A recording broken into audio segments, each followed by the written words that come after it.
ready halen zai tu ai rong kal hi ka lom tak zet ani cái bộ này rong kal tuang em rồi thì mấy lâu chú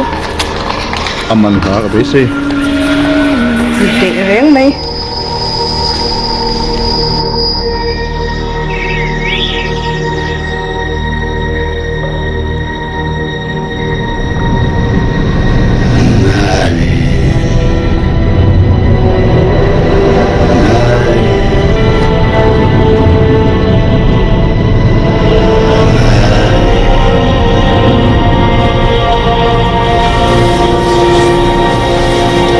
Merlin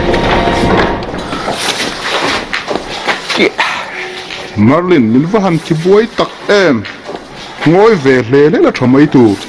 ma se mi mol ang main iri zuwa na ti pal tun ba ki chu karon lak chhole che be sei su cả lồm lúc tục cái thầy kia tổ ai rồi em mo iti ngai rồi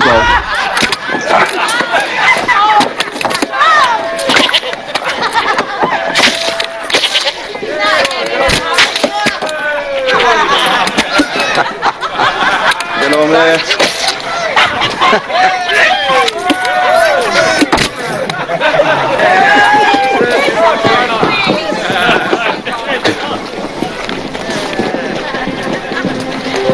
Gwen every kanya Gwen ti in cầu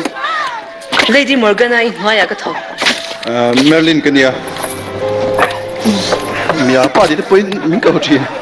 ni lâu về cái hồ chế đó ít khoai khóc mấy tiểu lâu mấy ít đâm cha ít nệ đón lâu xìm xìm mà cái gì có mấy rồi lâu mì cái sao lâu ít sệt bác sĩ đâu á nhắm là ni lâu ít chặt béo cho cái rinh thấu thà ra hi ai in xoát thiam mình xìm xìm mà chuan anh ấy ít thiam về mẹ lâu ấy cái xuống rì mấy lòng thà ấy ít trong ngâm xìm xìm khá tắc tắc mất thà ra chú in là chăm chi nha nàng chú hoài xin tắc tắc đi anh mất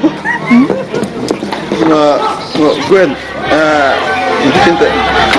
cái fan sen lâu cái gì